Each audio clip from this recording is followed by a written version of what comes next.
Alors, comment vous dire?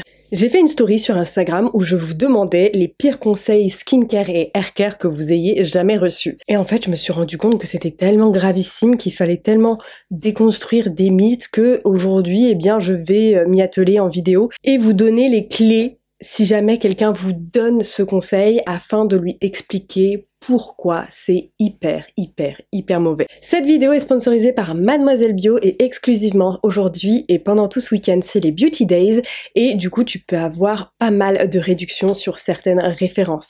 Donc si jamais ça t'intéresse, n'hésite pas à cliquer sur les liens dans la description pour voir si certains de mes produits favoris sont en réduction. On va commencer par le conseil qui est honnêtement le plus revenu dans cette boîte à questions, c'est mettre du dentifrice sur le bouton. Alors, faut savoir que le dentifrice conventionnel, il est majoritairement composé de sodium laureth sulfate, de menthol et d'un peu de fluor, et en fait ces ingrédients-là ne vont pas, mais alors pas du tout, désinflammer le bouton. Donc ça pareil, voilà, je ne vous conseillerais pas de mettre du dentifrice. En plus de ça, vous allez tacher vos draps, ça n'a vraiment aucun intérêt. Si vous voulez désinflammer un bouton, ce que je peux vous conseiller, c'est d'utiliser ce petit soin Spot Off de chez Sanoflore ou encore les petits patchs transparents que vous pouvez trouver un petit peu partout, enrichis en actifs apaisants et anti-inflammatoires, d'ailleurs comme le Spot Off de Sanoflore, et à appliquer sur le bouton. Tout simplement, on ne va pas plus loin, on ne met pas du dentifrice, ça ne sert à rien, ça n'a aucun actif anti-inflammatoire et décongestionnant. Bien au contraire, le menthol c'est là pour stimuler, donc on va éviter de stimuler un bouton, hein, quoi. On évite. Alors ça c'est très intéressant, faire un bain d'huile sur ma dermite séborréique. Alors oui, totalement, en fait la dermite se nourrit du sébum, donc faire un bain d'huile sur une dermite c'est totalement à proscrire. Ne pas faire de bain d'huile au soleil car sinon mes cheveux vont frire. Alors ça, de toute façon, il faut bien se mettre en tête que si tu vas au soleil, je te l'ai d'ailleurs expliqué sur Instagram dans ce petit post qui parle de la décoloration avant l'été, que de toute façon, en fait, les UV, de par leur nature, sont là pour détruire les cellules de la peau et les cellules de mélanine contenues dans tes cheveux. Donc par définition que tu ailles au soleil avec ou sans bain d'huile, tes cheveux, les UV vont attaquer la mélanine dans tes cheveux et la détruire petit à petit, ce qui va causer un affaiblissement de la matière. En revanche, certaines huiles végétales ont des pouvoirs antioxydants qui vont ralentir le vieillissement et donc par conséquent protéger tes cheveux. Je vais te prendre l'exemple le plus connu du monde, les Tahitiennes ont de magnifiques cheveux et pourtant elles se badigeonnent les cheveux de mon œil. Si cette théorie était vraie, qu'on faisait frire nos cheveux avec les huiles, pourquoi les Tahitiennes auraient des chevelures si somptueuses? Eh bien tout simplement parce que leur monoï est constitué avec une grande partie d'huiles nobles qui contiennent plein d'antioxydants et qui protègent leurs cheveux du sel contenu dans la mer et des UV. Une huile qui est riche en antioxydants, c'est l'huile d'avocat. Toujours en rapport avec le soleil, c'est passer un citron après le lavage pour mieux bronzer. Alors ça, pas tellement. Le citron, en fait, déjà, que ce soit un citron ou de l'huile essentielle de citron, c'est photosensibilisant. Ça veut dire que effectivement, vous allez mieux prendre le soleil, mais vous allez aussi brûler beaucoup plus vite. Hein. C'est comme mettre du beurre sur un poulet. Voilà, hein, on évite ce genre de bêtises. Pour bien préparer sa peau au soleil, c'est simple. Vous pouvez soit utiliser une huile à base d'antioxydants et riche en caroténoïdes comme l'huile de carotte, l'huile de roucoum, l'huile de buriti que vous pouvez retrouver dans ces deux mélanges-ci, donc un pur urucum et l'autre mélange buriti urucum, spécialement pour préparer ta peau au soleil. Et si jamais vous avez une peau très blanche, très fragile, moi ce que je vous conseille c'est la prise d'urucum en interne. C'est très riche en caroténoïdes, ce qui fait que ta peau va en fait emmagasiner plein de caroténoïdes et quand tu vas t'exposer au soleil, eh bien ta peau va doucement, si je puis dire, voilà, fabriquer une mélanine grâce aux caroténoïdes que tu auras ingérer. Évidemment, avant de s'exposer au soleil, on évite vraiment le jour avant, on évite de se faire des gros gommages. Le mieux, c'est encore de préparer sa peau en amont, un mois en amont, avec ce genre de petits gommages doux que vous appliquez comme ça. Vous faites des petits massages quelques semaines avant pour préparer délicatement votre peau au soleil. Vous pouvez bien entendu réutiliser votre marc de café avec une huile végétale et l'appliquer sur votre peau, ou encore utiliser, si vous aimez bien le tout tout en un. Le gel douche gommant de chez Mademoiselle Bio qui a une texture un petit peu rigolote parce qu'elle est verte, mais du coup ça vous fait à la fois gel douche et à la fois un nettoyant, donc ça c'est très bien pour les personnes très pressées qui veulent préparer leur peau au soleil. Alors ça c'est la Gabi du futur qui en fait elle se rend compte qu'elle a parlé pendant plus d'1 heure à sa caméra. Et forcément, je doute que vous ayez la patience de rester pendant plus d'1 heure à regarder ma vidéo. Alors je me suis dit qu'il serait plus utile pour tout le monde et aussi pour mon watch time de couper cette vidéo en plusieurs parties. Donc si tu veux une suite, n'hésite pas à me mettre ça parce que on va parler d'urine. Et à mon avis, je vais me faire censurer par YouTube parce que tellement les conseils suivants sont trash, voilà. Alors Amy nous raconte que le conseil qu'on lui a donné c'est mettre du gel hydroalcoolique pour purifier son visage. Alors ça effectivement tu vas purifier ton visage, par contre le problème c'est que le gel hydroalcoolique comme son nom l'indique est majoritairement composé d'alcool et donc l'alcool va potentiellement détruire toutes les bactéries présentes sur ton visage, ce qui n'est pas forcément une bonne chose parce qu'il y a des bonnes et des mauvaises bactéries. On va dire un écosystème harmonieux, il vaut mieux éviter de détruire les bonnes. Et le mieux du coup ce serait d'utiliser en fait un toner sans alcool, surtout si vous avez un petit problème du coup au niveau du microbiote qu'il y a sur votre peau, donc on va éviter tout ce qui est alcool et on va privilégier des soins avec des prébiotiques à l'intérieur. Ça va nourrir les bonnes bactéries qu'il y a sur notre peau afin de repousser les mauvaises bactéries comme celle qui est responsable notamment de l'acné. Et pour ça il y a une gamme qui est très intéressante chez Mademoiselle Bio, le nettoyant purifiant au charbon, surtout avec tu peux t'en servir comme masque, il est vraiment exceptionnel. Et tu as également le sérum purifiant à base de prébiotiques. Par exemple là j'ai celui-ci et je suis presque arrivée à la fin et je vais m'en recommander tellement j'ai apprécié ce sérum, vraiment à queue, pas du tout gras, donc parfait pour les peaux acnéiques qui ne supportent pas les huiles.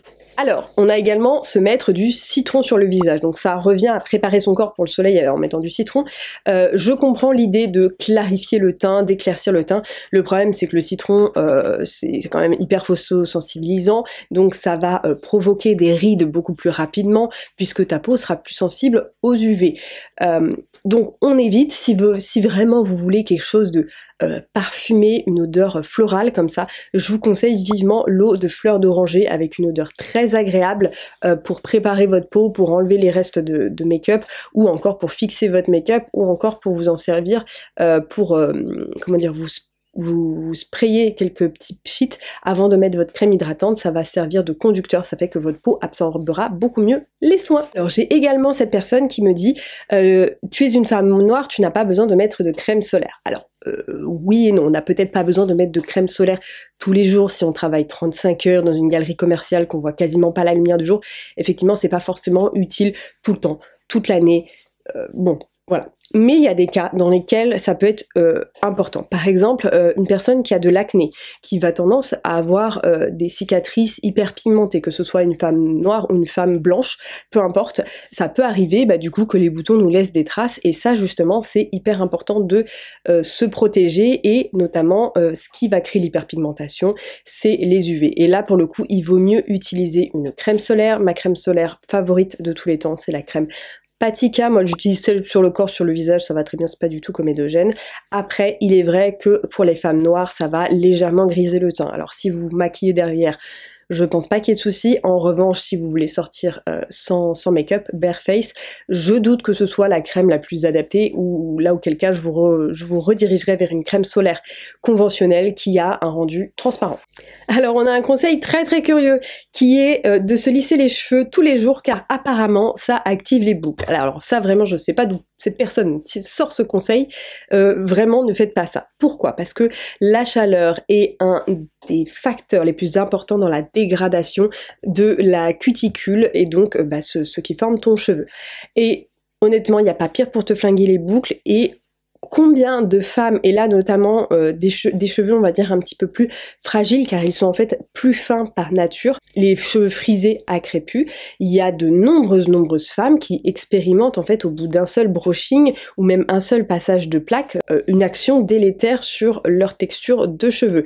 J'ai vu ça à de nombreuses reprises, des personnes qui sont venues me voir en me disant oui Gabi j'ai voulu faire un brushing, je retrouve plus du tout ma texture, mes cheveux sont complètement abîmés.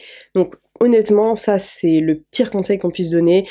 Je ne le répéterai jamais assez souvent, les appareils chauffants sont les pires ennemis des cheveux. Et malheureusement, pour se protéger des appareils chauffants, il n'y a pas plus efficace que les silicones. Cependant, le mieux c'est d'utiliser des appareils pas chauffants, hein, on évite les plaques, on évite de mettre son sèche-cheveux à haute température, on va sécher sur air doux, air tiède. Et il y a d'autres méthodes pour activer les boucles, notamment choisir un shampoing doux, utiliser un leave-in. D'ailleurs, il y a un leave-in pour les boucles qui va être plutôt adapté aux porosités moyennes à faibles. Donc ça peut être très très bien pour les petits budgets. Vous avez également des masques protéinés à faire qui vont donner du ressort aux boucles, plaquer les frisottis. On peut utiliser aussi du gel de lin pour définir les boucles, pour éviter justement les frisottis. Donc non, on évite le lisseur. Ça, c'est un conseil dramatique. Alors là, j'ai prendre un shampoing nourrissant pour parce qu'on a les pointes sèches. Alors le shampoing nourrissant, il faut savoir que le shampoing on le met majoritairement sur le haut du crâne, donc prendre un shampoing nourrissant parce qu'on a les pointes sèches, ça n'a aucun sens. Vous avez vu à quelle distance se situent mes pointes de mes racines, quand bien même vos cheveux sont là, vous voyez que, bon, il n'y a pas trop de cohérence à moins que vous ayez les cheveux très courts. Ce qu'il faut faire quand on a les pointes sèches, c'est d'utiliser des soins, des masques et des après-shampoings au niveau des pointes. Et là, je ne peux que vous conseiller la gamme jaune, la gamme à base d'acide hyaluronique ou la gamme à base de protéines pour les cheveux très peu poreux, qui est ultra légère, c'est la gamme rose clair. D'arrêter de me dire tout ce que je faisais pour mes cheveux parce que selon cette personne, c'était trop. Alors, il faut bien comprendre qu'il y a différents types de personnes sur cette planète et qu'on a tous des besoins et des attentes différentes. On ne peut pas dire à quelqu'un ce que tu fais pour tes cheveux, c'est beaucoup trop parce que tout simplement, on ne vit pas dans ses baskets, on ne sait pas ce qu'est par exemple de démêler une longueur comme ça quand ils sont bouclés, on ne sait pas quel calvaire ça peut être, notamment si on va se baigner les cheveux détachés et qu'on fait pas attention toute une après-midi, le soir on rentre, on a impossibilité de passer la brosse et on doit vider la moitié de sa bouteille d'après-shampoing qu'on aura payé beaucoup trop cher. Vous ne savez pas ce que c'est de vivre avec sa peau, avec ses problèmes, avec son acné, avec ses cheveux frisés, bouclés, frisés, ondulés ou crépus ou même lisses. Notamment, j'en fais partie des personnes comme moi qui passent un temps incroyable à s'occuper de leurs cheveux, mais c'est parce que je veux notamment avoir les cheveux très longs. Comme tout simplement les personnes qui vont à la salle de musculation 4 ou 5 fois par semaine, c'est parce qu'ils ont envie. Bien entendu, si je n'avais plus envie de m'occuper de mes cheveux, eh bien je me couperais les cheveux courts comme je l'ai déjà fait pour avoir moins de boulot. Et non, je te rassure, on n'en fait jamais trop pour ce qui nous apporte du bonheur. J'espère que tu as aimé cette vidéo, moi je me suis bien amusée à la faire. Donc Mademoiselle Bio, si tu ne connais pas, c'est un e-shop de produits bio qui a des boutiques physiques à Paris, à Nantes et à Bordeaux, qui propose aussi des soins en institut et qui a une gamme pour la peau, pour les cheveux et qui référence plein de soins. À la fois make-up, à la fois hair care, à la fois pour les bébés, bref. Trop bien. J'espère que tu as apprécié ce petit moment avec moi. Moi je te dis à très bientôt pour une prochaine vidéo. Et oui, Face Theory c'est en cours, j'ai pas oublié.